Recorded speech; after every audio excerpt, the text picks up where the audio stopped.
Wow. We held a experience of the artist.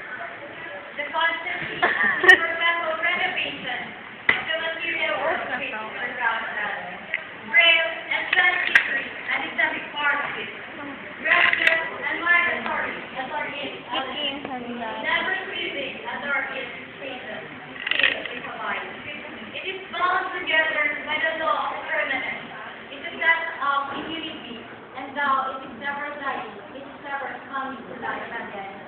These illusions that give birth to fresh notes of organization, and one death is the spirit of self and life. Each are and become, it is testimony. Rosary. Self-pleasing, yet how secure, how permanent, the great hope. It is like the image of water. Ang It is ever the same, though the water never fails. Ibasa niya to.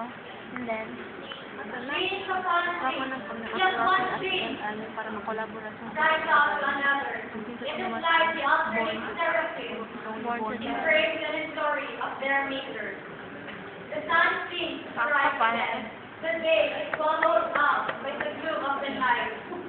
To be born out of it, as fresh as if it had never been quenched.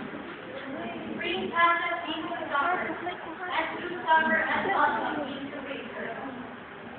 Only the more surely, by its own ultimate return to triumph over that grave.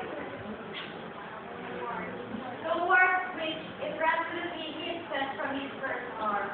We murmured over the blossoms of May, because we are to wither. But we know, with all,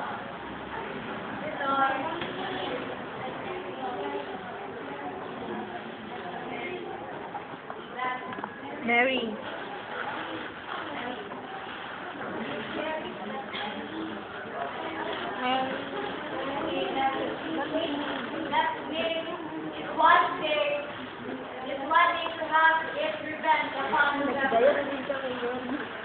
By the revolution of eternality, by the revolution of eternal, which never stops.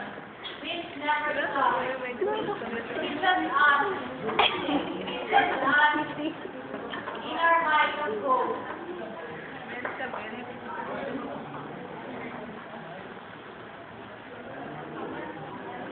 Never to be discovered, and in that of desolation, never to be despair.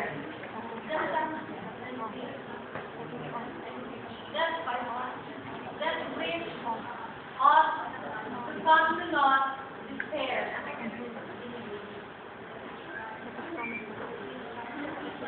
That wish promises of future. That wish promises of future. Disappointment. And it's no more. The sun seems to rise again. From first to last. And the blue firmament.